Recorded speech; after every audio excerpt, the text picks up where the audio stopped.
call the meeting to order to the joint meeting with the trustees. With that, we'll start with a prayer from Pastor Steve Ayers, a Lifeline Connect Church, followed by the pledge. Let's pray. Lord, we just thank you that we can gather here today. We thank you for the men and women that lead our community. Lord, I pray that you continue to give them wisdom. I pray that you give them godly wisdom. Lord, I pray that we have a vision to have a town that seeks you out, have a community that just looks for you. Lord, again, I just thank you and I praise you. In Jesus' name, amen. Amen. I pledge allegiance to the flag of the United States of America and to the republic for which it stands, one nation, under God, indivisible, with liberty and justice for all.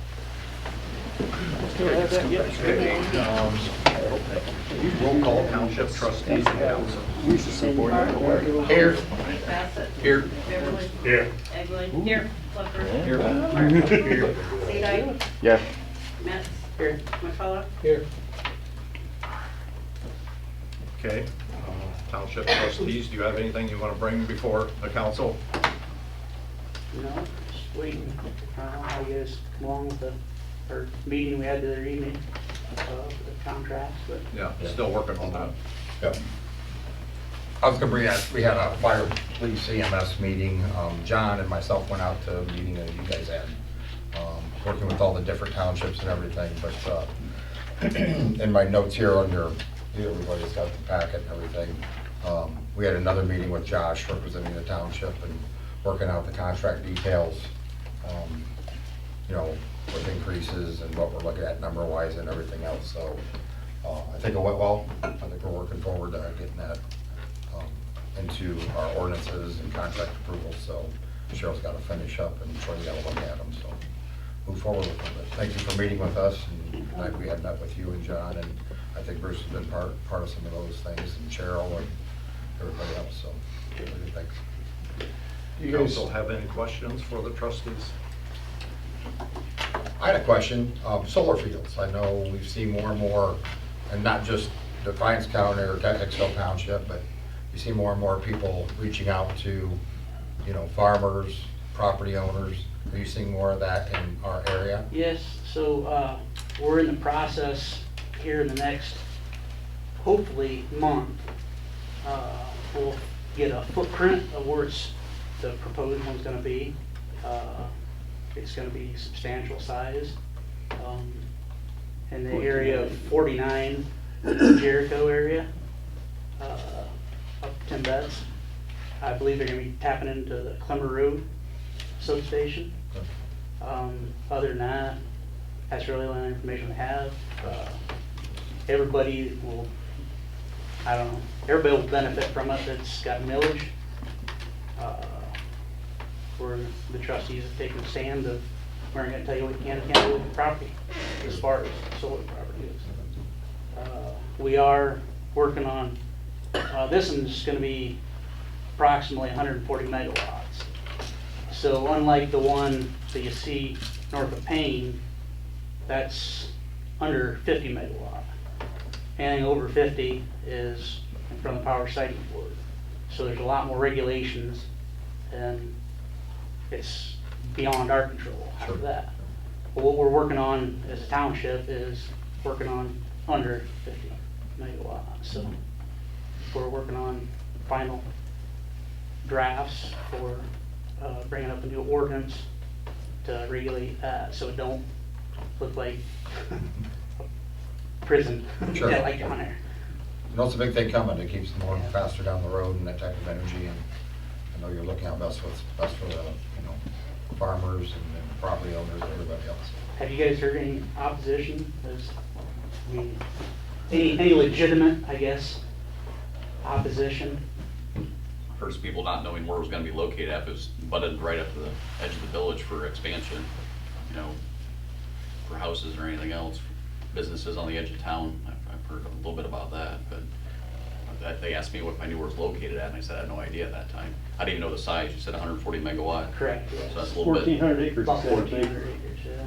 About 1,400. But okay. that's, it's gonna be a joint. It's good ground too. Defiance County and Paulding County. Yeah, I know they have an informational meeting in Antwerp, because part of it's in Paulding County Okay. in June. And they're having one in Hicksville in July is their intent. Yeah. So I was just trying to figure out how many, because it'd be a fixed tilt one. The one at the school's a tracking system, so it's a little different, but that would be, ours is 1.2 megawatts, so it'd be over 100 times the size. Correct. It'd actually be larger than that since it doesn't track with the sun. When I talked with the gentleman from GeneX, he figures basically 7 to 8 acres per megawatt. Okay. That's what they figure on production needs. I've heard, I mean, just general dissent, basically, like what you're seeing pop up with a lot of the solar fields around. Just aesthetics is a big one. Future plan, is that ground going to be barren afterwards?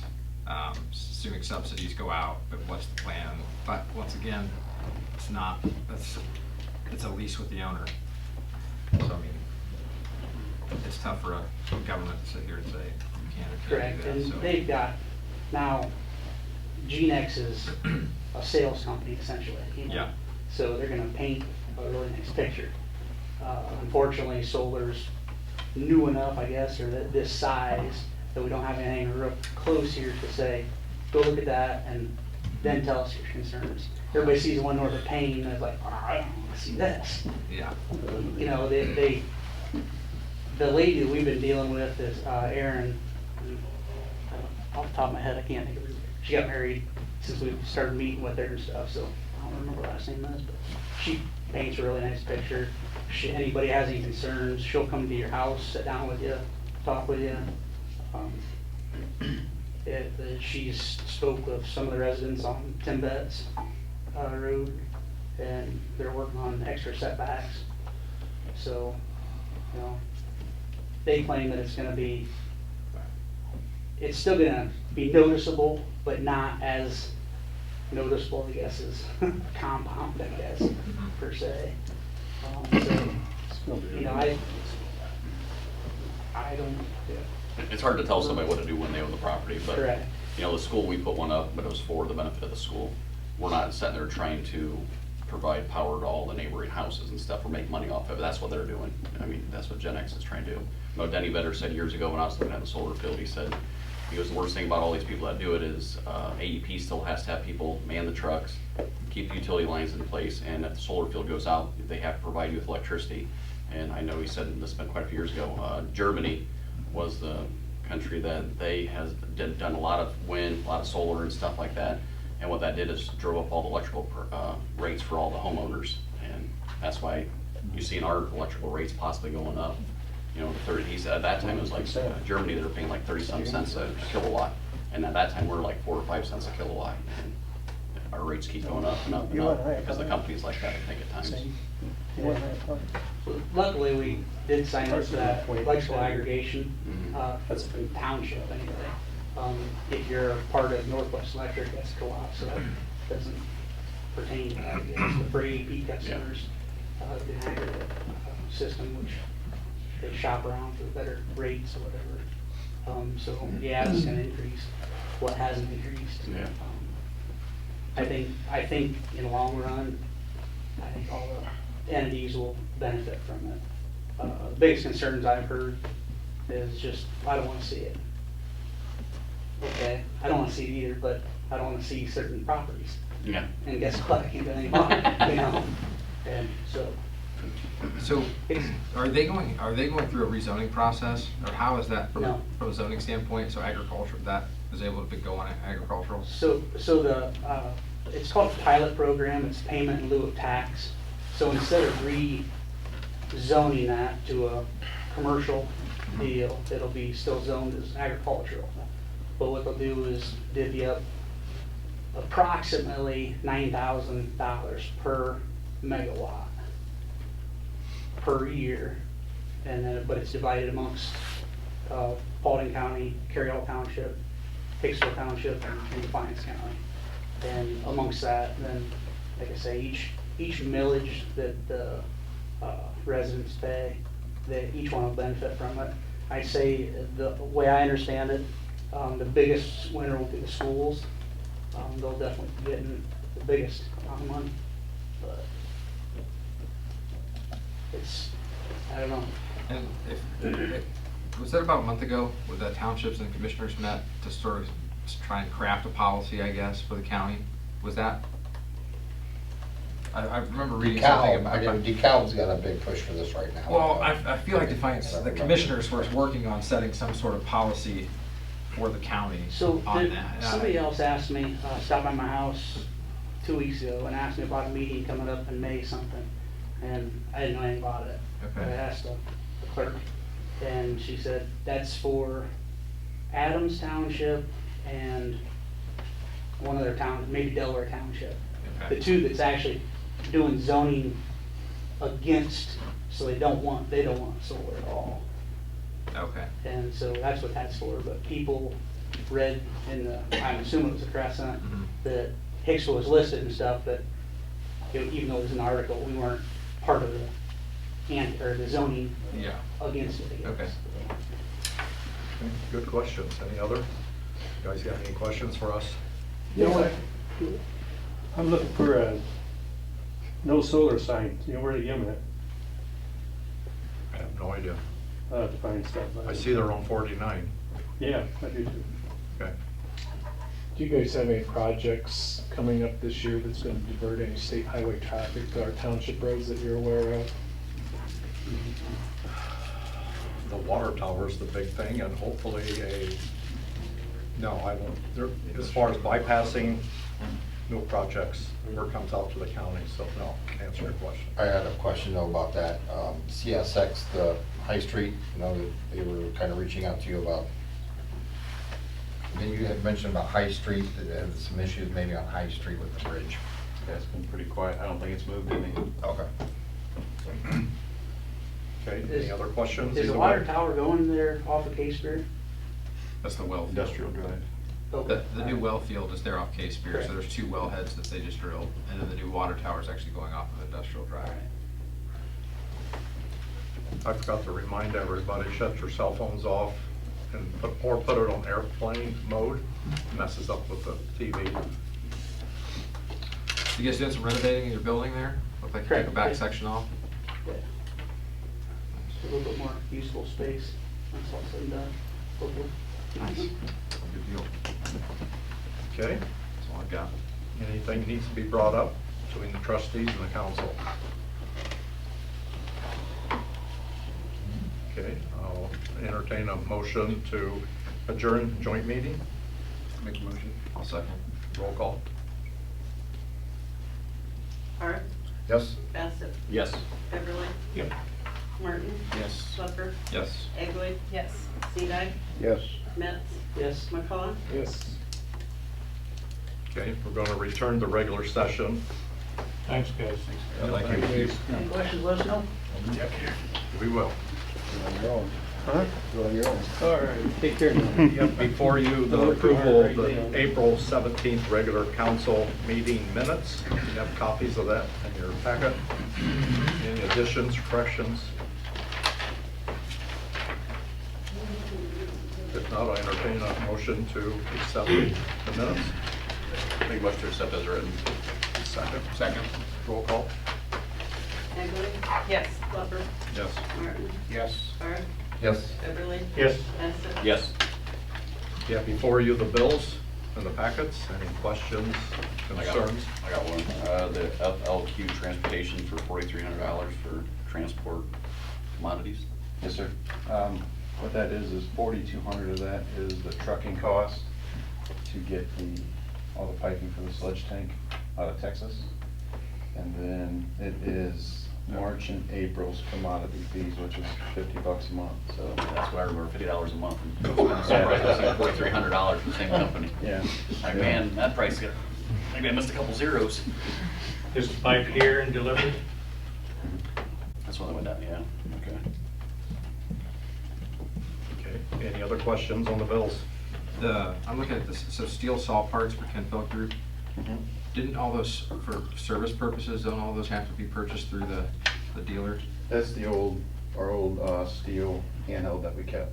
Okay, that's one of the older ones, not the nothing new part of that. Correct. You guys are asking Yeah, that's, the actual parts for that was the new cover, the recoil and everything, and it was $74.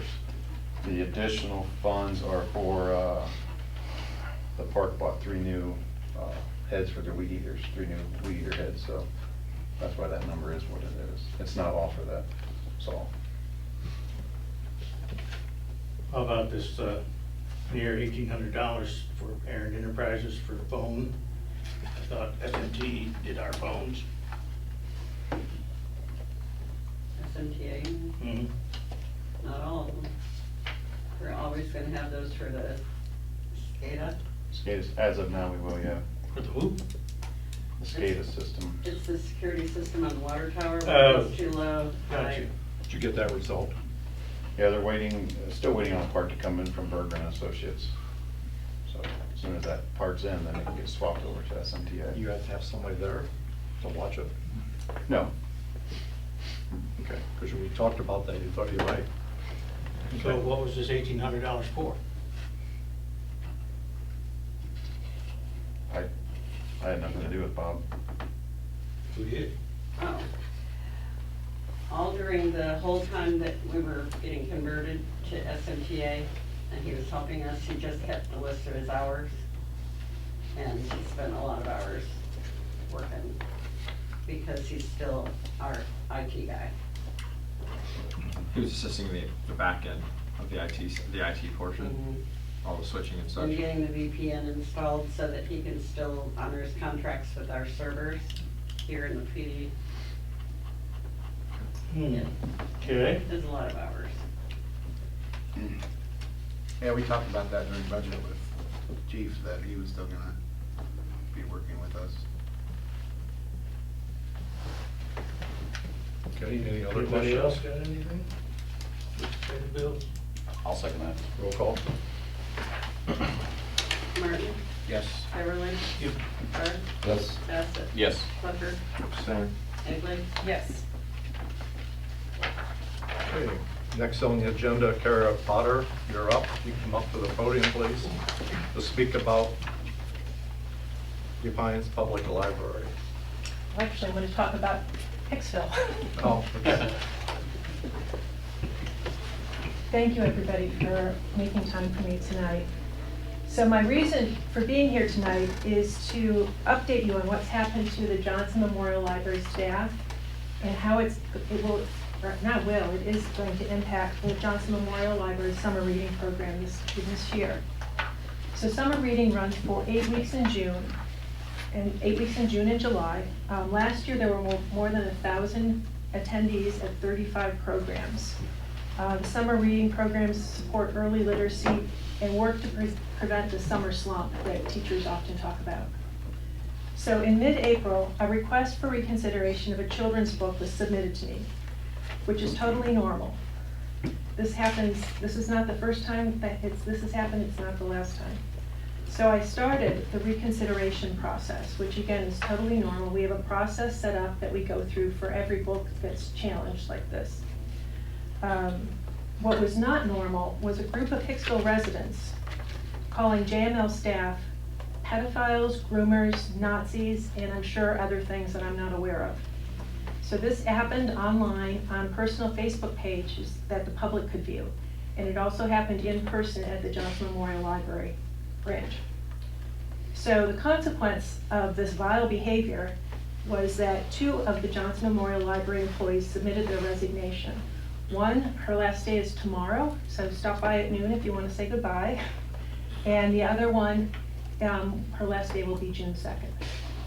So these 2 employees are the staff that ran the summer reading program for Hicksville.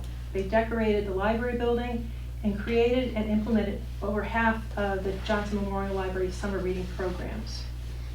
So because they're not going to be here this summer, we are only going to have 8 programs here right now. There's 4 that the library system contracted with. So the branch library here is a branch of the Defiance Public Library System, which is a countywide system. So, and I'm the director of that system.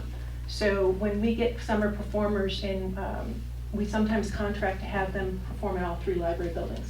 So there's 4 contracted performers, And then before any of this happened, we had 2 Defiant staff coming in to here to do teen programs and makerspace programs.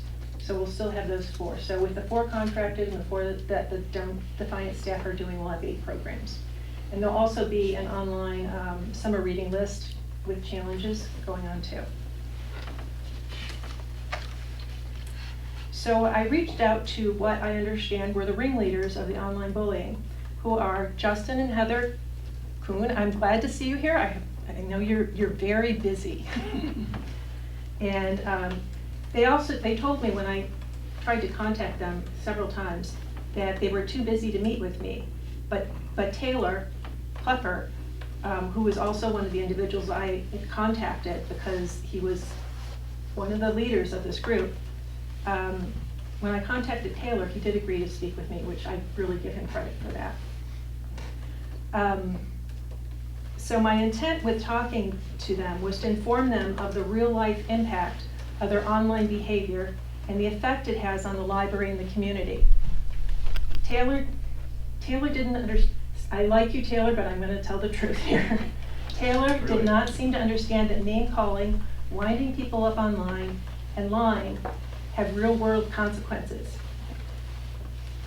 So when I learned that this was all going on, I assigned an employee to take screenshots of the public Facebook posts, and I asked the Johnson Memorial Library staff to keep a log if anybody said anything like this to them, if they called them names or intimidated them in any way.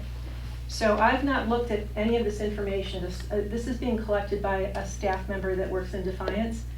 And the reason I haven't is because I have never looked at online interactions that have raised my opinion of anybody. Usually people are their worst selves online.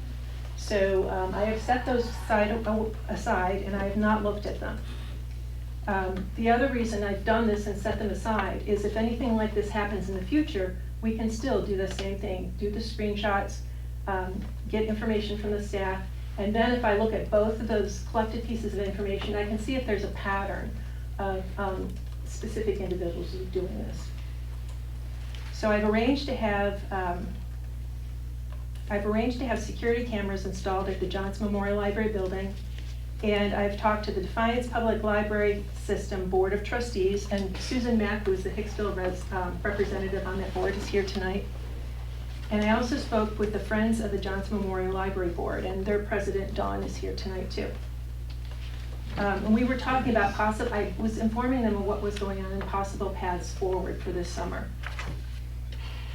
So I consider those who drove the staff away to be small-town bullies.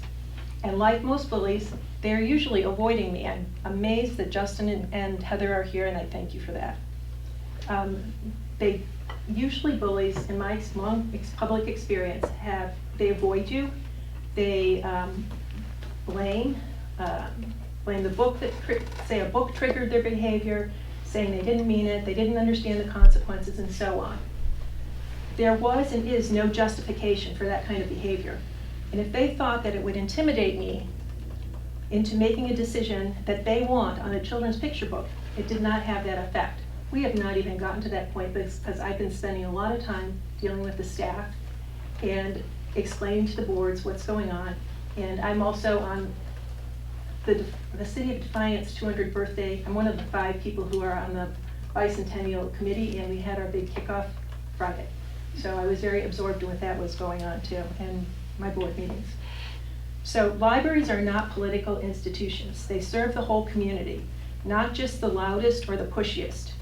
We do not offer books approved by the government. We offer books that you retain the freedom to make your reading choices with. We do not tell you what to read. You have intellectual freedom when you're in the library. Public libraries do not act in place of parents. It is the parents' responsibility to monitor what books get checked out and what their children read. If an adult does not like a book in a collection, no one is forcing them to borrow it, and no one is forcing them to read it or share it with their children. I do not participate in cancel culture, and I will not remove a book just because it triggered a group of very delicate people. So if any of this group are truly interested in protecting children and families, instead of making a lot of noise about drag queens and transsexual individuals in Florida or Oregon or California, I suggest that they focus on the child and domestic abuse that's being committed here in our own community by heterosexual men. That's happening here now, not drag queens. The request for reconsideration of the book is proceeding as normal. The hysteria is not having any impact on that, and the outcome will be the same as if the two employees had not been bullied out of their jobs. I understand that libraries are easy targets for those who want to boost their importance with their friends or audience, or to tear down a long-standing public institution. These individuals try to present themselves as protectors of good, when in actuality, they're part of the cancel culture, and they seem to enjoy being outraged, and then taking that outrage out on individuals in the community. If anybody wants to speak with me about this, I do not conduct library business on social media. If anybody wants to talk with me, they need to email, call, or visit one of the libraries. If I'm not there, the staff will give me a message and I'll contact you. My information is also available.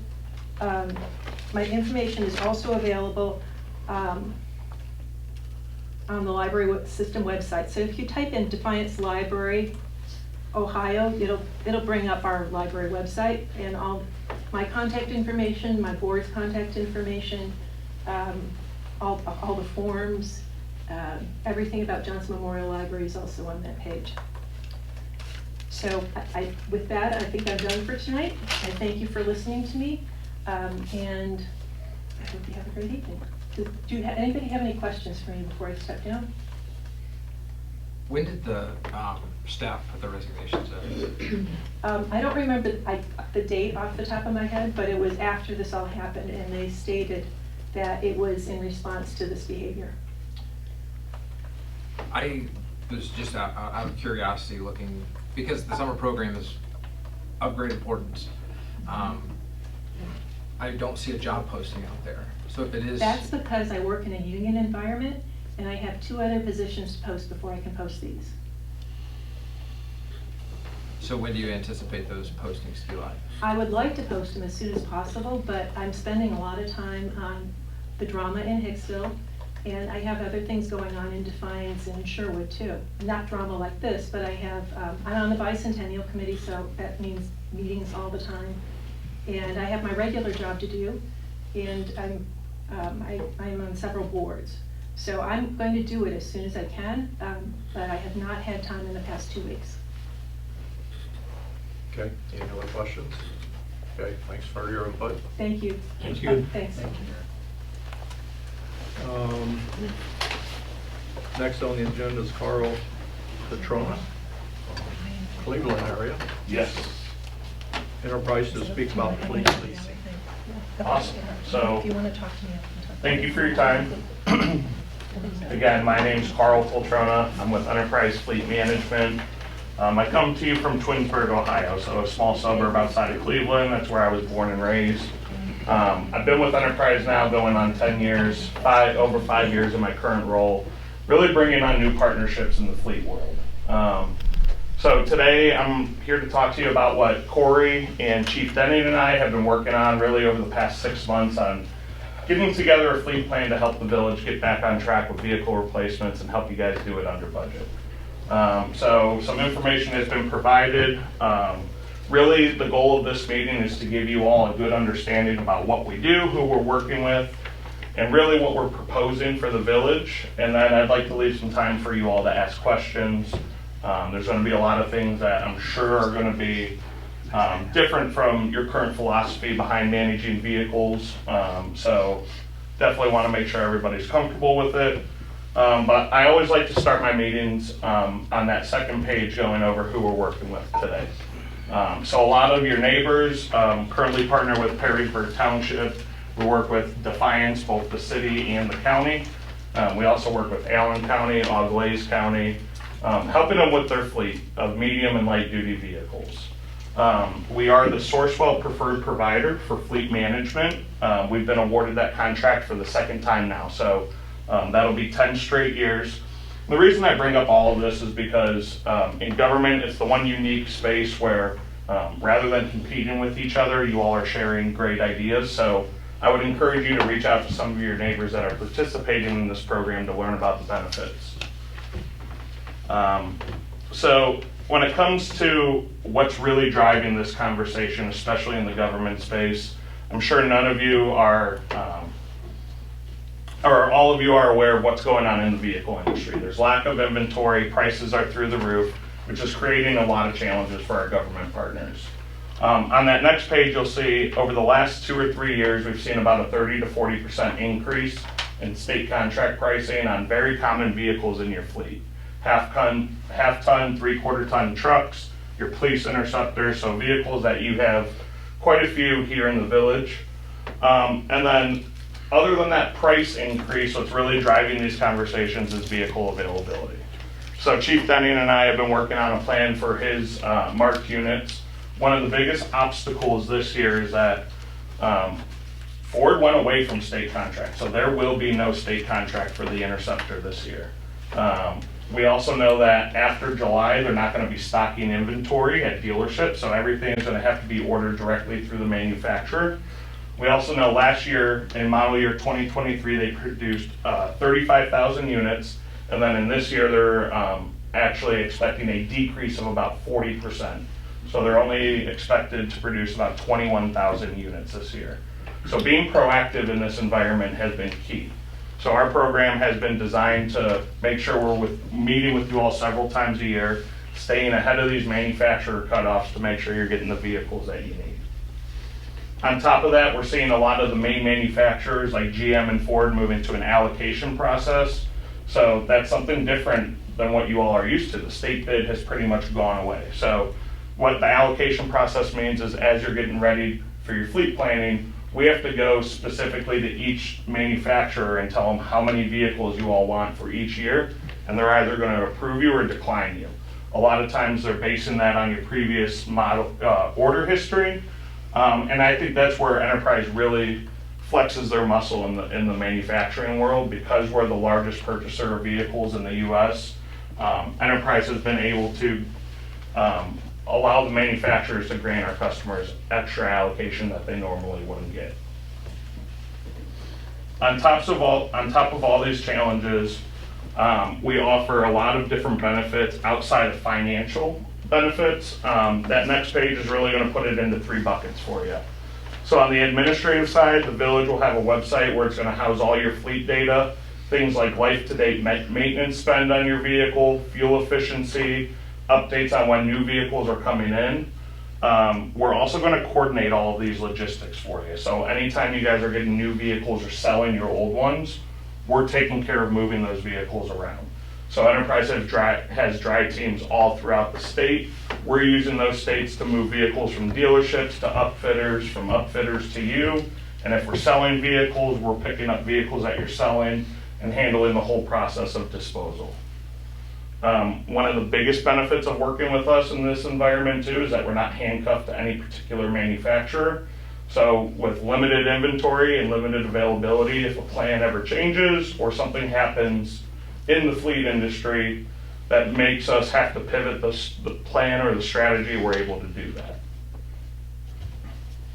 that. So the next graph is really our philosophy behind managing each vehicle in your fleet. And it really comes down to identifying the optimal time in each vehicle's life cycle to replace it. So every vehicle, based on certain factors such as how much a new one costs, how much your current one is worth, and what you're spending to keep it on the road in maintenance and fuel, is going to dictate a different point of diminishing returns. One thing that I do find with a lot of my government clients is that average replacement window tends to be much further past that optimal time to replace. A lot of it is driven by the old philosophy of we're going to buy a vehicle, hold it as long as we can, and get as much as we can out of it while keeping it on the road for as long as possible. What we found out through data and listening to analysis and the data that we're given is that there comes a breaking point where the vehicle still has great resale value, and before you're starting to incur that higher fuel maintenance cost of a vehicle aging, that it makes sense to replace. So on the next page, you'll see an analysis I ran for Corey pertaining to your 3/4-ton trucks here in the village.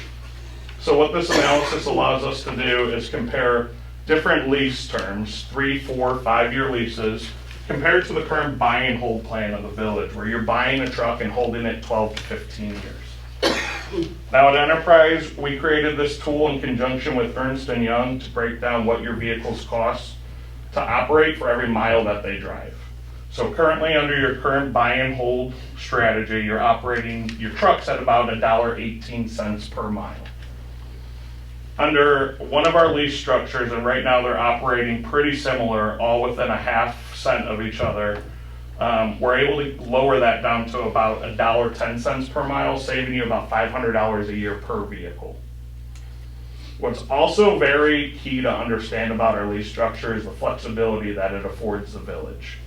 A lot of people hear of leasing and they think of a dealership lease with restricted mileage, wear and tear clauses. We're going to get banged up with fees on the back end.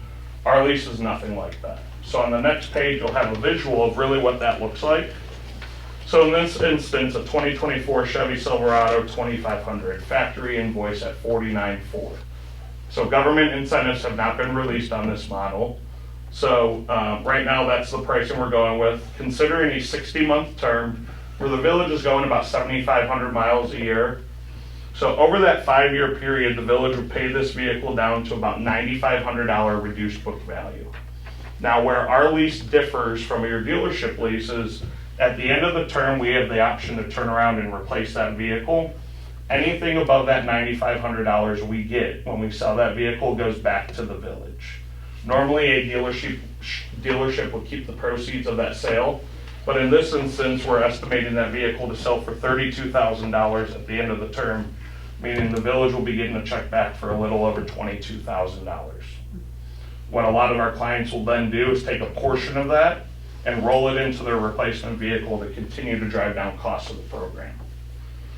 What's great about the flexibility of this lease and our approach to it is that we're going to be making data-driven recommendations. So we're going to be using your maintenance data, your fuel data, and the resale data to come to you and say, hey guys, we're at 48 months of the 60-month term. Right now, vehicles take about 6 months to come in. These are the vehicles we're going to start talking about this year. And if it makes financial sense to replace, we can move forward. If it doesn't make financial sense to replace and it makes sense to continue to run those vehicles, we'd extend the lease out another 12 to 24 months until it makes sense to replace.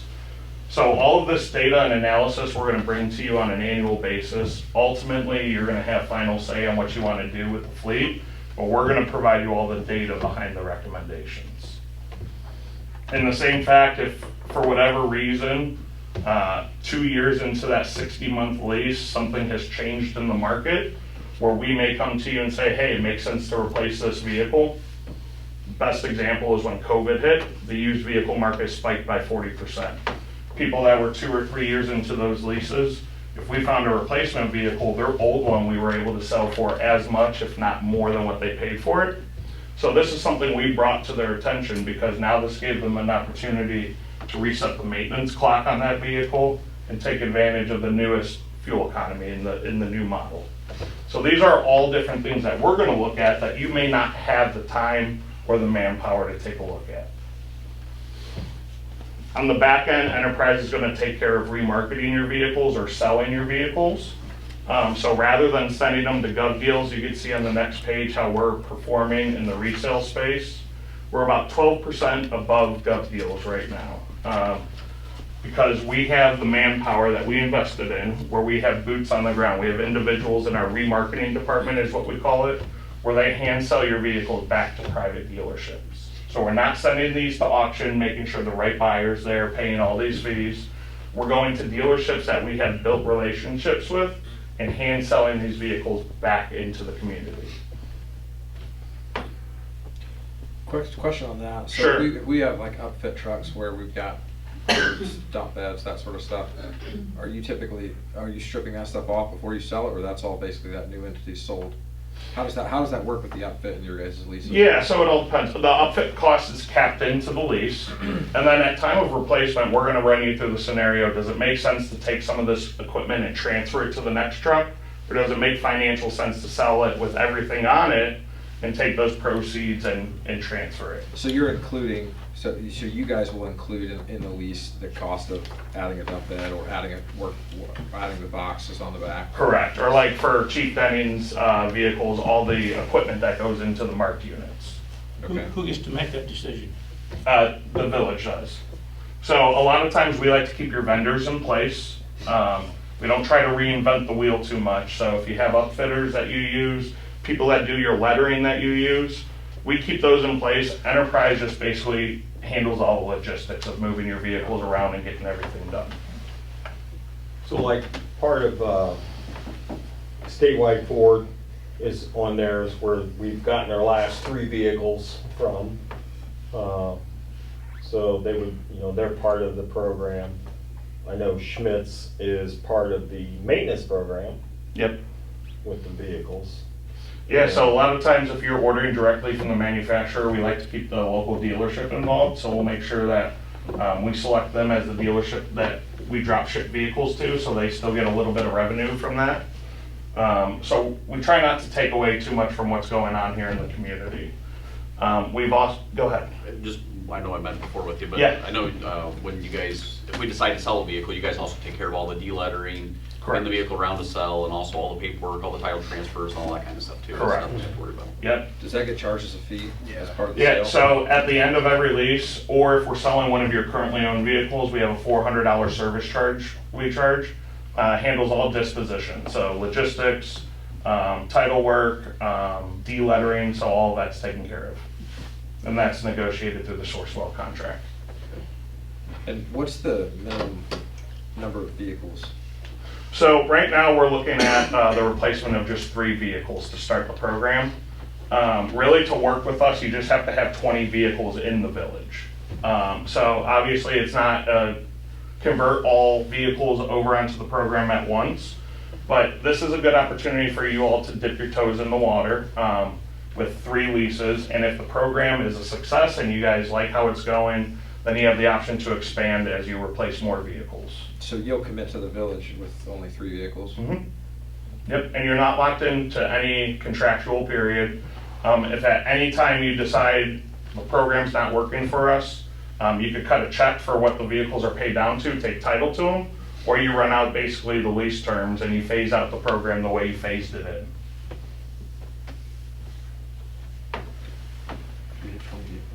Yeah, well, we double check to make sure all the vehicles, because like ladder trucks and stuff don't count. Yeah. So we stay away from things like ambulance, ladder trucks, but marked units, command vehicles, dumps, everything like that we do. I believe the fleet list had about 21, 22 vehicles on it. Barely made Yeah. You're right there. it. Curious to see that list. We didn't qualify in 2019 when I first took over. This is the first program that I went to. Kent, still here? Yeah. Kent and I met with them and we did not qualify. We didn't have enough vehicles at that time. I guess my biggest concern is that we're basically just keeping vehicles to make sure that we're eligible for the program if we don't need them. That was my biggest concern. Well, that's something we can also help you guys identify too. Part of our program is looking at vehicle utilization. So you'll have an annual client review with your account manager every year. And part of that is looking at how much you guys are using every vehicle. And honestly, if you guys are at 22 and through analysis, we decide that it makes sense to go down to 18, not a lot's gonna change. You guys qualify for the program. We're not gonna say, hey, you're at 18 now and kick you to the curb. That's not how we do business. So if through analysis and through, data collection, we determine 18's the right number, that's really what this program is about, because I always classify fleets into really 3 buckets. There's vehicles you should buy cash or buy outright, things like your ladder trucks, your ambulance that you're gonna hang on to a long time. Vehicles that you should lease, your light and medium duty. And then there's gonna be a small bucket that you should either reimburse your employees for or maybe rent a vehicle on a case-by-case basis. So if our program could help you get to that point, that's another big win for us.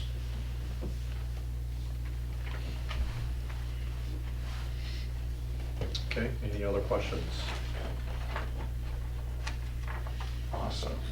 I'm going to move on to the next page because I think this maintenance program has a big part to play, especially with Chief Denning's vehicles. So As part of this program, we're going to provide oversight on the maintenance being performed on the vehicles. And this is really the key of identifying the right time to replace these vehicles. So as long as we're tracking your maintenance spend down to each individual vehicle and by vehicle type, over time, we're going to be able to create trends, right? And identify, hey, once a vehicle goes over 80,000 miles, your maintenance spikes by 50%. So we're able to draw a line in the sand saying, hey, if maintenance spikes at 80,000 miles, we should probably be ordering your replacement vehicle around 60,000 miles. So as that vehicle is being built over that 6 to 8 month lead time, we're ahead of the game and we're replacing that vehicle before any unexpected maintenance repairs happen. So we're also going to provide oversight on your bigger ticket items. Anytime your vehicle is going to the shop, we have a national service department that shop will be required to call. They're going to review all the part prices, labor rates, and the repairs actually being recommended to make sure you're not getting upsold or overcharged on the labor. And then all of this data will track into the website for you down to each individual vehicle. So we'll be able to identify if there's any big offenders when it comes to how much you're spending to keep these vehicles on the road and things like that.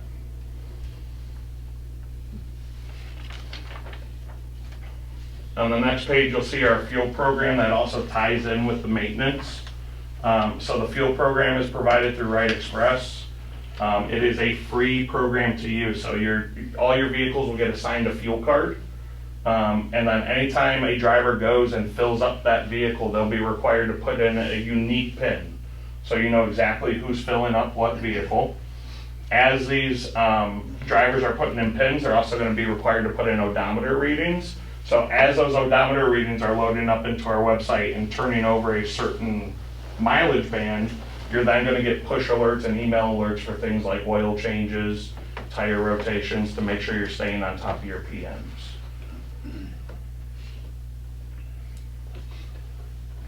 The last thing I wanted to talk about was an optional program we have through Geotab. It is a GPS telematics program. You'll see the idling costs.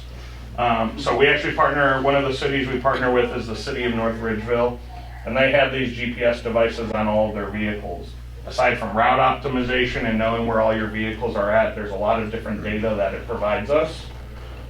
For them, we were able to identify that their city spent $40,000 just in idling costs for their vehicles sitting and idling. So we were able to help identify that, and they were able to cut that cost in about half the following year. So these are just little things and optional programs that you'll always have access to when you're partnered with us. So lastly, I just wanted to get to the cost estimate for the first round of vehicles that we were looking at. And the three main vehicles, there's a Crown Vic for Chief Denning, and then two vehicles for the village, an F-250 and an E-250 cargo van. So right now, as it stands, we're estimating the current fair market value of those three vehicles is about $28,000. A lot of that's driven from the truck and the van. The Crown Vic really doesn't have a ton of value left in it, but we are proposing those to be replaced with light vehicles. And your annual payments on the three leases are totaling $26,000 after we roll the equity from the vehicles we're selling into your new ones. Another benefit of this is that you're going to be building equity in these three vehicles compared to what you have today. So at lease term, we're expecting to have an additional $41,000 in equity, which is an increase of $13,000 from the original three, which means that over time this program should continue to go down in cost because you're going to have more equity to apply to your replacement vehicles. So in conclusion, the three vehicles in total on an annual basis are going to cost the equivalent of about what a half of a vehicle would cost in today's market. Do you have any concerns on used car prices tanking here in the future? I mean, I know they said third, fourth quarter used car prices could. Yeah, so our analysis are really accounting for that. We try to be as conservative as possible. The way our strategy and plan looked 36 months ago was completely different. We had a lot of our government clients on very aggressive plans where they were rotating half-ton and three-quarter-ton trucks every 12 months because state contract dictated that you could buy a three-quarter-ton truck for $29,000, $30,000, run it for a year, put 5,000 miles on it, turn around and sell it for just as much as you paid for it. We don't live in that market today. Manufacturers aren't giving you an $8,000 upfront incentive as a government entity like you do, you're used to. So you don't have that extra buying power that you do today. If something were to change where the market goes back to normal and manufacturers decide they want to play ball a little bit more in the government space, then that may look different. Or we may say at the end of this 5-year lease, it's going to make sense to run it another 2 years because the used market dipped. So what I like to call this is a blueprint for what we know today, but the best fleet plans are always going to change with what's going on in the industry. And our lease structure and our plan allows you to do that, allows your vehicles to be fluid with how long you're keeping them. That last page is just a sample annual client review from another client. They have a much larger fleet, but in the 12-month period that we ran this review, their estimated savings was about $222,000. That came from vehicle acquisition, maintenance savings, and also helping them resell their fleet.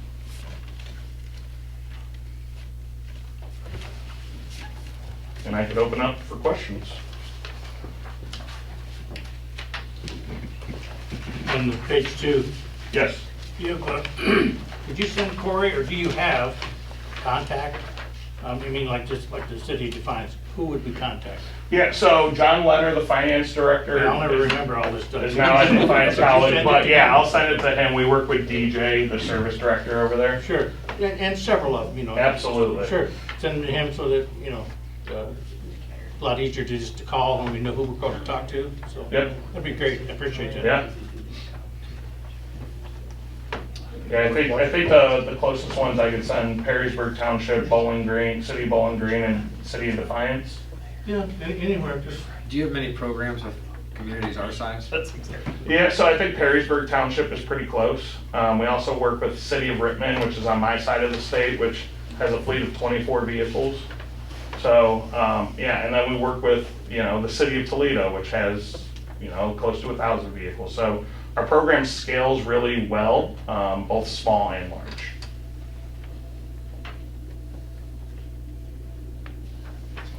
How long have you been with City of Toledo? Because Wayland sells a lot of stuff with Toledo's name on it. Yeah, so Toledo, I believe we've had that partnership for about 3 or 4 years, and it's with a portion of their fleet. Oh, good. Mhm. Okay, any other questions? For Carl?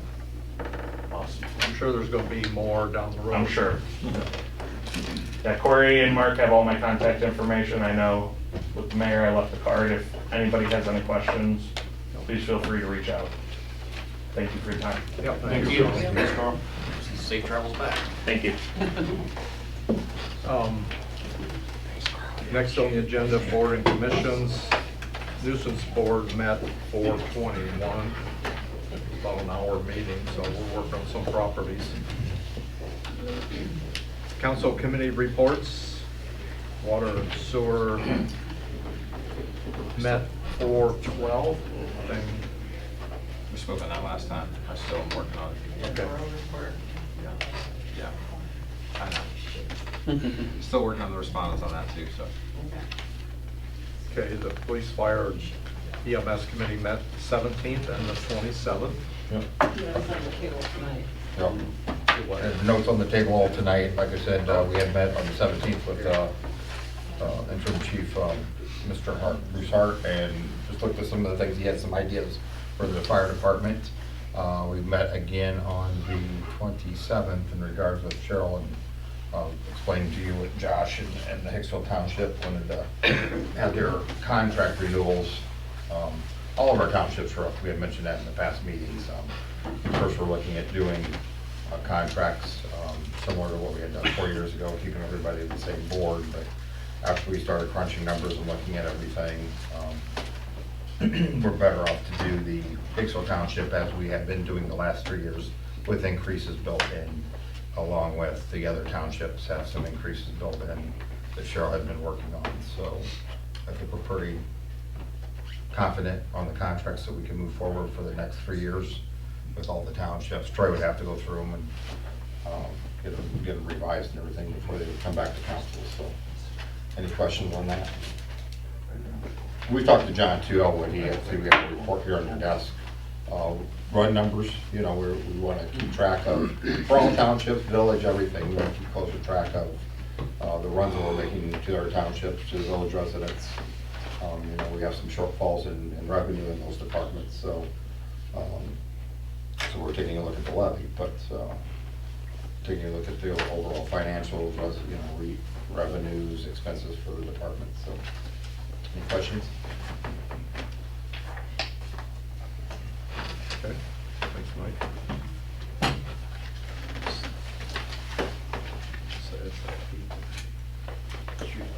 Okay, I see the street light and property met on the 24th.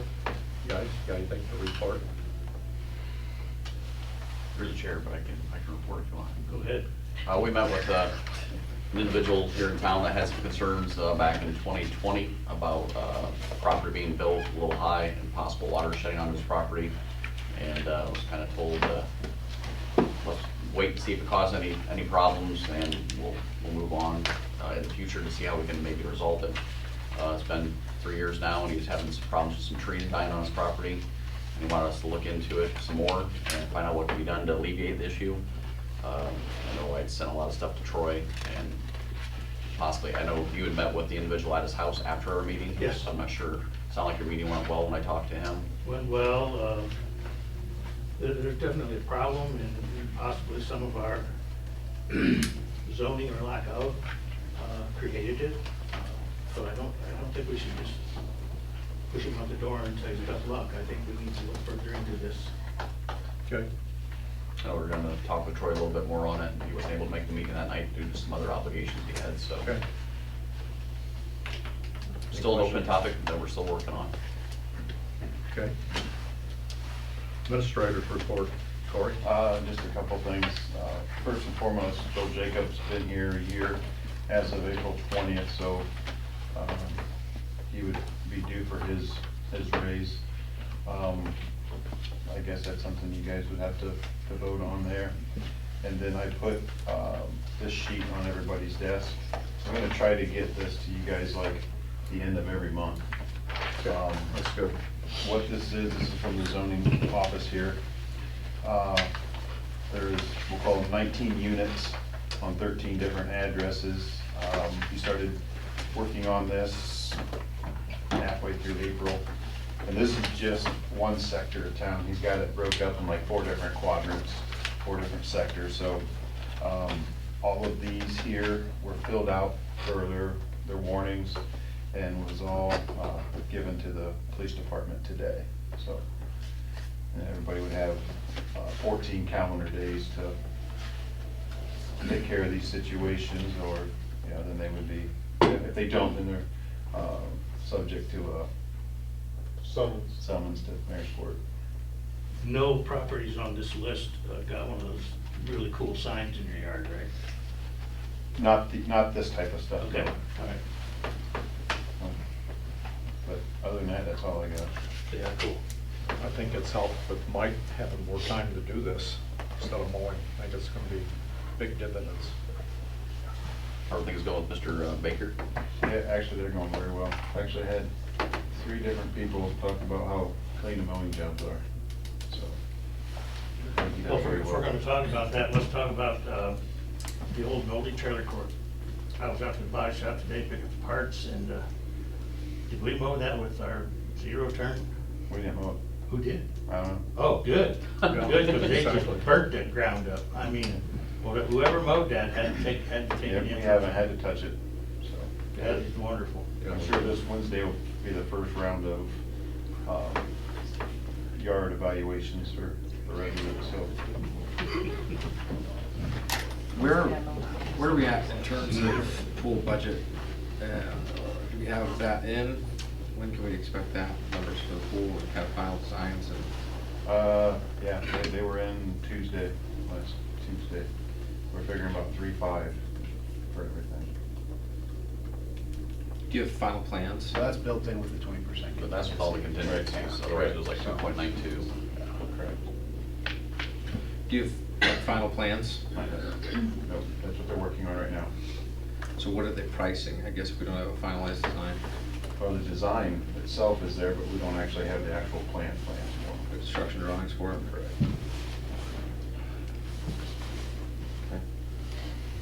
Okay, any other I guess questions when, for Corey? when can you anticipate that? Like, when will that go public? So the public can see it?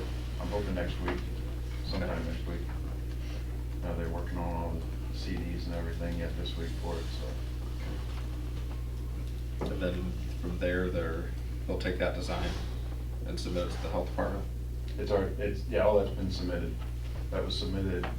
14th of April. Yeah. I remember right. So they have an anticipated bid date and Yeah, we're hoping in July. Yeah. We'll wait till everything's July. demoed, then we'll go out to bid. and then water tower progress. They started putting steel together last week, so, like I said, they haven't been out there today. Electricians have been in. At the water plant, there were some things that were in the way on the walls that we've had to relocate, which Dalton's doing that himself. Like the graph chart and everything like that's getting relocated to the new VFDs because they're pretty good size. And so, yeah, it's definitely progressing, that's for sure. Did you hear back on that block grant? Today was our second hearing for that. So it's up to the commissioners now to see which ones they're gonna go with. We haven't picked a design yet, have we? For the water tower?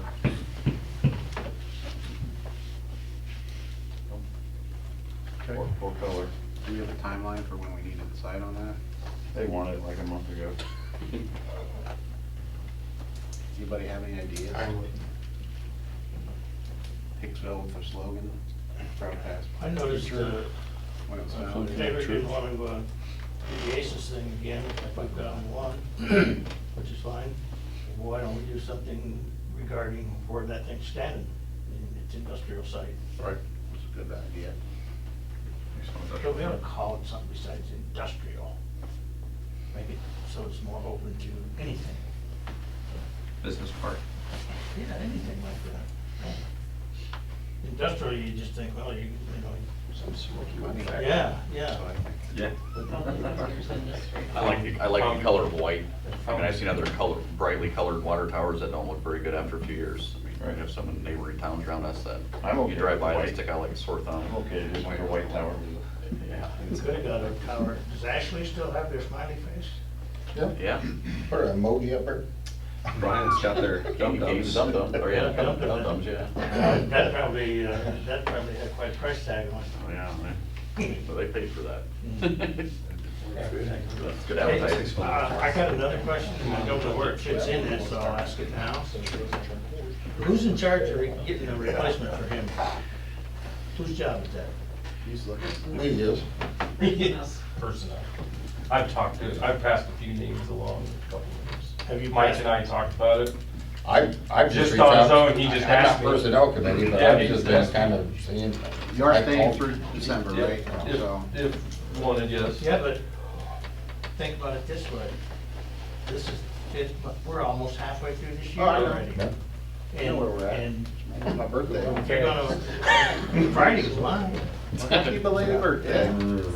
But, you know, we're gonna wake up and sitting around this table in December going, we should have got a replacement for Yeah, but him. we probably need to get an ad in there. I know he was gonna, last time we spoke with him, he was gonna put some fillers out there with some other people. Well, one of them that he Or members. thought might, but there's a little rule in there that that person couldn't because they wouldn't be able to try any But cases. it's still in paper, you know, not allowed to get What was that? No, the real issue is just in general that because, the village solicitor prosecutes the crimes that happen in the village, anybody that has a substantial part of their practice that is defending criminal cases probably won't be interested because they're gonna make more money even if they're doing court-appointed criminal cases, a lot of them, than they would from doing this. And there's an attorney general's opinion that basically says, if you represent the state of Ohio or one of its entities in criminal court, you can't also defend. It used to be that you get somebody like me, maybe prosecuting stuff here, but I'd go over to Paulding or Bryan or whatever, and I could defend cases over there. And there was a lot of people that did that across the state, and then they kind of said, no, that's an ethical violation because you're representing the state or one of its municipalities in one jurisdiction, then you go to the other, you learn the tricks from prosecute, and then you can use them against them in your defense cases or whatever. And so a substantial portion of the people that are general practice lawyers do criminal defense cases. I mean, that's part of how they make their money. And so that, I guess, begs the question, you find somebody that's got a little small practice that doesn't mind prosecuting, or maybe somebody that hasn't really done criminal cases before but are willing to do them. Or the third option would be like they do in some jurisdictions, maybe you could reach out to like the city of Defiance and say, hey, how much would it cost us just to pay you to have the person that's gonna have my other job after I'm done, to just prosecute all the village cases in municipal court? And so you got, and I assume it's not a huge number that we do, that number wouldn't be large, I wouldn't think. And I briefly mentioned it to Sean O'Donnell, the law director, and he would be open to talking about it. And then you would just have to hire somebody to basically do the civil, that come to the meetings, the review the contracts, to do all that other stuff. And then that would open it up to all kinds of people, because they wouldn't have to be worried about not being able to do their criminal defense cases. Now, they wouldn't defend cases that involve Hicksville police officers and stuff. I mean, that would be ethical, but that would be a small portion of most of those guys' practice. I think there would be people that would Kick to the curb. More people that would be interested in that respect. Good question. Can we look at the personnel as getting groundwork started to get some ads in headhunters or something? Yeah. We've actually got a meeting scheduled this Wednesday at 5:15, so we can have that on our agenda. That'd be great. I could send an email at least with a couple of people Yeah, if that you have wouldn't mind. mentioned to me Yeah. that they may have some interest. And if they have a resume that they're Yeah, willing to submit, yeah, I can ask them. an hour later, sooner the better. Okay, any other questions for Corey? We're still at the administrator. I had a question real quick about the water tower. So I've had some people, this last tornado siren we had, we keep our town kind of expands out with.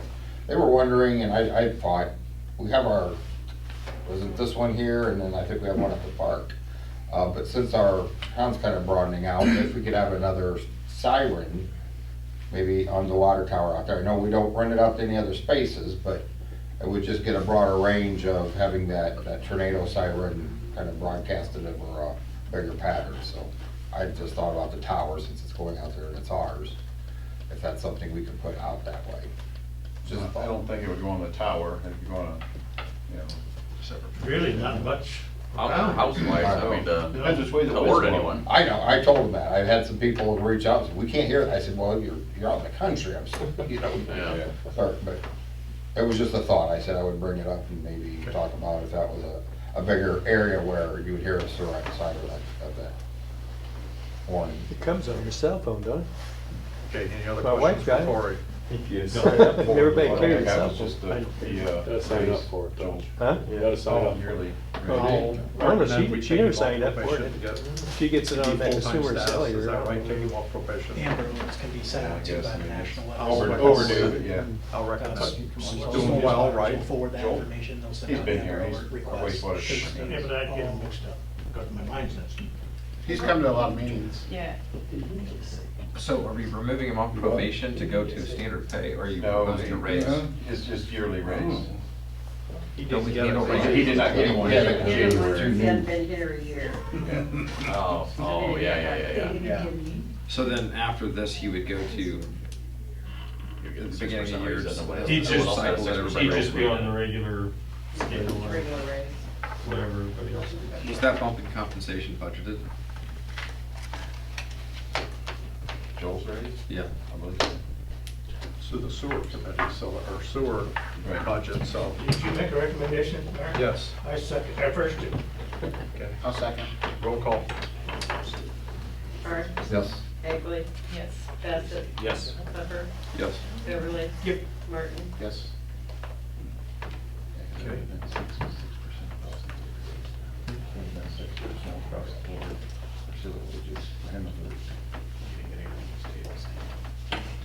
Okay, any questions for our administrator?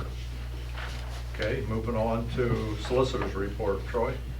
First thing's ordinance 2023-11, second reading by caption only, an ordinance to levy a tax for fire protection in the village of Hicksville, directing the Defiance County Board of Elections to submit a ballot question to the electors and authorizing an additional tax levy for such purposes. So Roy said, okay if we table this one? Until we get more financials. Yeah, yeah. So we make a motion. Make a motion to table it. Second. Roll call. Beverly. Yep. Martin. Yes. Pepper. Yes. Bassett. Yes. Egley. Yes. Mark. Yes. And it's third and final reading of resolution 2023-03, by caption only, a resolution of the village of Hicksville, Ohio, authorizing the sale of unneeded, obsolete, or unfit village personal property, including by internet auction for the calendar year 2023. I was just thinking about this, is there a reason that we have to do that annually? That we Yeah, just- I think that's the way it's directed, is you're supposed to do it annually Okay. in order to be able to do it. Yeah, 'cause I know. Past By, the it board is, several you see, years. like, you should do it one time and be able to do it. It's a move. I'll say that. Roll call. Egley. Yes. Pepper. Yes. Martin. Yes. Beverly. Bassett. Yes. Mark. Yes. The only other thing, brief update on our situation out at the industrial park with the spec building and everything. There is some, not very quick, but there is some progress. There's been contact, some documents exchanged with the tower company that are being reviewed by multiple people as far as amending their lease basically to reduce the area that they have the right of first refusal on down to just that property where the actual tower sits, which makes sense. But then I know there's also been recent discussions about the relocation of that drive and the utilities along it. And I know that Erica's been in contact with Rick at SMTA, and he's been helping with contact with who all the other parties are as far as what needs to happen in order to get that approved by the various parties. So it sounds like people are on top of who they need to talk to. It's just a matter of kind of jamming it through. A week ago, it didn't look good, Yeah.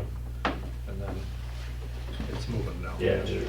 Kind of like dealing with the railroad almost when we have those things, like when we want to do a little bit of work and it takes like 8 years worth of planning to do. Did we sort of, well, we weren't necessarily sorting them like a summons or anything, but like, I mean, did we? We that were get good. sent? We hired Mark Warnke to do that, to be like in case litigation was necessary. And the hope was, once he was able to get in contact with them, that it actually would be cheaper to, and it has been, I would say, I'm sure it has been.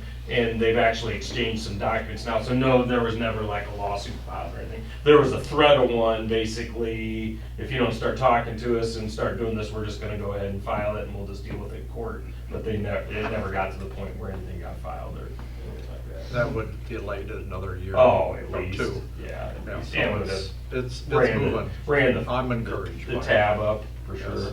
You feel good about it? What? Better. He asked if you feel good about it. Better is probably the word. I feel much better. Yeah. A week ago, I Yeah, talked to Marv and he said I was about ready to tell him yeah, next phase, yeah, see what he's gonna do, but yeah, yeah, it's looking good now. yeah. And I talked to Brian and he's still on board. Okay, any questions? That's all I have. Questions for our solicitor, department heads, police chief? Be my guest.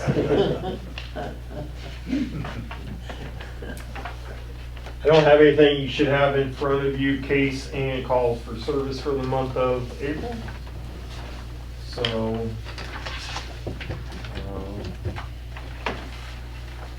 yeah, I don't think that's all I got. Okay, any questions for Unless you the have chief? questions. Okay, thanks. All right. Fire EMS chief, Bruce.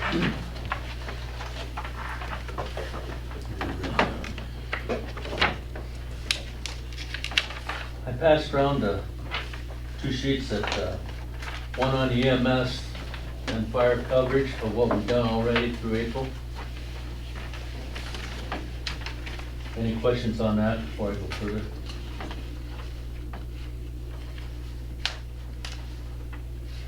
Okay.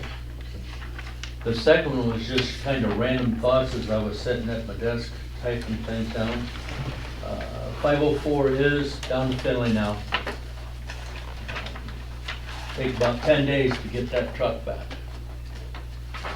So, and I highlighted that it could possibly be $15,000 or more, depending what he finds. And that's 20 years old too. That truck's 20 years old. Can you elaborate, what is 504?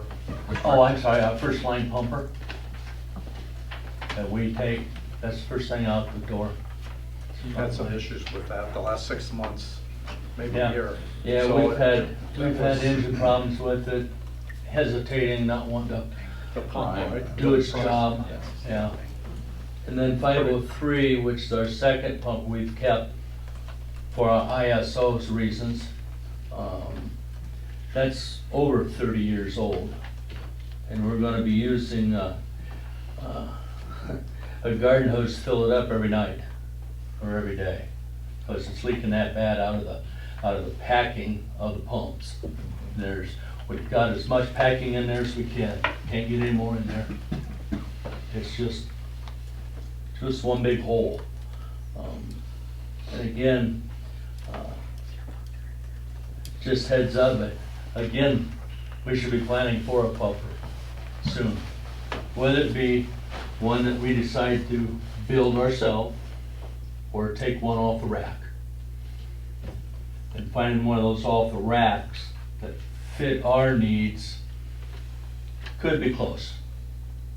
I'm not saying it's gonna have to have all the bells and whistles to it, but it's gonna be newer than 30 years old or better. My opinion, 38 years worth of it. Any questions on them? I'm assuming we didn't have any maintenance on that truck budgeted. For the whole department, there was a small amount. Not that much. Nothing? Did you want to bring forth Gabriel Yes. Smith? Yeah, go ahead, Art. You can read it. Gabriel Smith, I'll recommend that we put him on, it's been through the standing committee, right? Yep. So I'll recommend that put him on the fire department. With his physical and drug test. Bruce, is the new tanker in service? Huh? The new tanker, is it in service? Yes, oh, I'm sorry. Yes, the new tanker is in service. What do We haven't run the roll. on the old one yet? Yeah, we can start taking pictures of that right now. I think we got everything out of it. My question is, and I'm gonna bring it to council, we've got the portable pond that's been with that truck for years. Light bar and all that sort of stuff. I think we could sell it quicker if we kept the portable pond on it and light bar but we'll take the radios out of it though, so. De-letter it and take the radio? Yeah, we can de-letter it, I guess, but why would we want to go to the expense of doing it? I mean, unless the person wants to buy it, doesn't want to have it on there. I think legality reasons. we I should think have it. legality reasons you need to Just take at the least get lettering Hicksville off. off of it. Yeah, we can do that. Yeah, take Hicksville off of it. But again, But don't just take a can of black spray paint. Do a nice job taking it off, and then if somebody does buy it, all they gotta do is put their name on there. yeah. Heat gun or blow dryer? I don't know how they're on. Are they vinyl letters? Or are they painted? No, they're not painted. Vinyl. Well, So the guy Well, that- took a million of them off trucks. Conflict of interest. Okay, so the council's good with selling that stuff with it, Corey? I we need mean, pictures of it yeah. and get it online. When we're talking, you know, maybe $75, that's $75 more than we would having that thing laying around in the barn over But you're there. not gonna use the dump tank for The other tanker? No, we bought, that came with another tanker. Oh, it came. Yep. Oh, well, that's what this is. Yeah, Yeah, that came get with rid of it. Oh, actually, I should've told you, yeah, that came with it. Yeah, get rid of it, Bruce. Okay. Okay, I got a We've done the mayor's recommendation. recommendation Okay. for hiring Gabriel Smith. Second. I'll second that. Roll call. Egley? Yeah, local boy. Yep. Egley? Yes. Pepper? Yes. Martin? Well, he lives in Hicksville now, but Aaron? Hire Gabe. Oh, yes, I didn't hear it because there was chatter. Art? Yes. Bassett? Yes. Beverly? Yes. any questions for Bruce? Okay, park director's not here. I did have a citizen that was asking about the girls softball concession stand toilets. They're in disrepair. The seat's falling off or something like that. I already fixed all It's that. already fixed? Okay, I'll let that individual know. Go ahead. Okay. Cheryl? you're up. You have your fund status in front of you as well as the cash summary, which I did not highlight this time, I forgot. But anyway, you have your April utility and income tax collection report. The April revolving loan report, and the March mayor's court report. And I just got the April one today, so you'll get that next time. Any questions for Cheryl? Okay, mayor's report, the only thing I have to report is the primary is tomorrow. Make sure you get out and vote. It's at the Empowered Church out on Hicksville, Edgerton Road, and the hours are 6:30 in the morning till 7:30 at night. So I think it's gonna be a real light turnout, so we have 3 councilmen for 2 seats, right? 3 people for 2. Republican is for Republican. Unless you're willing to change. I've got to find that paperwork, if that happened. Okay, any questions for me? Okay. I'll entertain. I got something. Fine. Yeah, go ahead, absolutely. You know, every year they, well, Zane's E-Dike was a big part of it for years. The flags out at Forest Union Cemetery, beautiful. Really highlights the town, memorials for the veterans, and a lot of people participated in that. Well, the cemetery's doing it again. We have a young man named Noah Herman from the Calling of Pain. He's actually doing it as an Eagle Scout project. So Zane's kind of taken a back seat. He's not reaching out to a lot of the people that has participated. So our our cemetery board met. We're working with the scouts, this young man for his Eagle Scout project, and we're out asking people if they want to donate money towards the flag and the placard with individual information piece on there about their loved ones or people that they know have served in the past. You can pick one up here at the village. They are online at the Tribune Facebook page, or if you want to pick up one there at the Tribune office, you just ask to fill out the information, prepay it, and we'll make a new placard. They're getting all new flags, a lot of posters are getting repaired. This young man's kind of taking up on himself to kind of make things look nice and new again like they do every year, so that's pretty nice. You know, he's done it for years, many years. Yeah, he's kind of said, I've done my time. He's asked the scouts really to help participate and step up, and a lot of them Who will have be done their that. guidance? I think Greg Brown's part of that, Okay. their scout leader there, and like I said, this young man, and like I said, I know Ron Bauer, who's our cemetery sexton out there, and he kind of keeps an eye on the flags and everything, so a lot of people comment on that. It's just a beautiful way to promote veterans and memorials for that. So they usually try to get them up before Memorial Day, which is the end of this month. So, but if you'd like to participate, reach out, like I said, and we'll get you a placard and how you help with the flag purchases and stuff. So. Okay, anything else that needs to be brought before this council? I just wanted to remind people that the townwide garage sales are June 2nd and 3rd. There is a Facebook page dedicated to that. They wanted to get on the list, and then the annual day in the park this year is June 3rd from noon to 9. This will be the first year we're doing fireworks back there, so. Okay. Sir? I got a question about this levy. It wasn't explained very well on why they really need it. I mean, with our electric rates going up 28%, and I was going through this laundromat, and they charge like $3.75 for just one little washer. Now, this is going to cause a problem for retired people. Now, none of you are retired. Yeah, but you make money on the side, though. I'm talking about people that are retired that are on fixed incomes. Now, I mean, I know it's I don't know whether you need it or not, but you just had a permanent levy passed not too long ago. So one of the things that these people of this town need to remember, one day they're going to retire.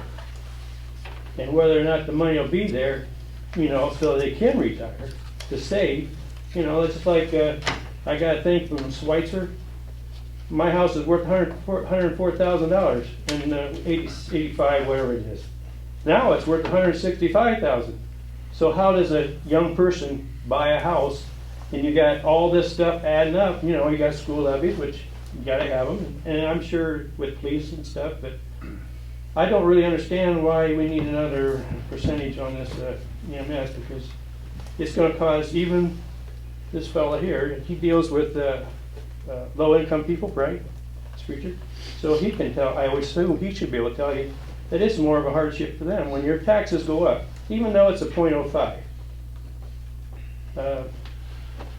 Nobody else, I talked to other people, and of course they don't say anything, won't come to a meeting or anything, but these levies, is, you know, they just add up and up and up, and then your cost of living. Food is super high now. Like I said, our electric rates are going up 28%. Gas is probably going to go up sky high this summer. I mean, I don't drive much, but I know the police and fire, they're looking at the levy to make sure it's just the bare minimum to get by, because we've got 4 EMTs full-time, and so they're going to look into it. It may be lower, the levy, just what they need. We're taking a hard look at the financials too. Yes. So you got, he told me you got 51% low-income people here in Hicksville. And so, I mean, every time you put a levy on, I mean, are we gonna need a levy to buy a fire truck or something like that? Or whatever else? I mean, you know, there's a time when you can spend and there's a time when you can hold off a little bit, you know? This 28% is going to last, what, 1 year? Do I understand? Yes. That's what they told us. So, I mean, that's quite a bit of money, like extra money, 28% to pay for electric bill. To be transparent, we've got questions amongst ourselves. So to explain the process a little bit more, if we were to go with a levy, which we're still reviewing, that's why we tabled that for the second reading tonight, because we want to get more information on whether or not this truly is necessary. Police and fire has been meeting with the townships to renegotiate contracts also.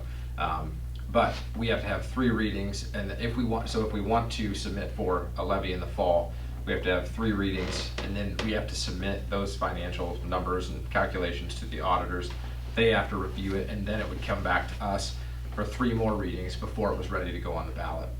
So that's kind of what we were discussing tonight here at the beginning of the meeting, was what is that timeline? Because we want to have all of the information in front of us to see if this is absolutely necessary or not. When he says necessary, he means to run with full-time people. I mean, Yeah. if we put it out there and Yeah. the taxpayers, you know, they vote no, or the voters vote no on it, and we don't generate enough money to pay for the full-time employees because they have overtime when they get calls on the weekends and nights and stuff like that, we'll have to get rid of some of the full-time. I mean, we won't have full-time openings. We'll part-time, and you won't have somebody here to get a speedy response to your house. Will be a little bit more delayed if that's what people from the community want. Yeah, but after a while, you won't be able to pay your taxes. My taxes here, I had a cottage on a river that was $326. It's on a half acre, and it's in good shape. It was $352, and my taxes on my barn, I just got a barn over there. It's 30 by 60 Morton building, and it's almost $500. I mean, you add tax, that's what I say, every little bit, it keeps on going, climbing the ladder, and you know, once you get it, it's not gonna go off. You know that for sure. I mean, it's like a 5-minute ladder, but it's not gonna go off. It's gonna keep there, and then you're gonna want more and more, and I understand it. But this is high inflation time, and I'm sure inflation's gonna come down, it has to, hopefully. Hopefully. Joe will get it. Yeah, so I guess I would just want to reassure you that we as council have the same concern as you. And we want to make sure that we're making, all of the dollars are accounted for before we're ready to even consider introducing this. Okay. Okay, thank you for your input. I'll entertain a motion to adjourn. Motion to adjourn. I'll second that. Roll call. Barth, Yes. Bassett, Yes. Beverly, Yes. Egley. Yes. Pfeffer. Yes. Yes. Meeting adjourned.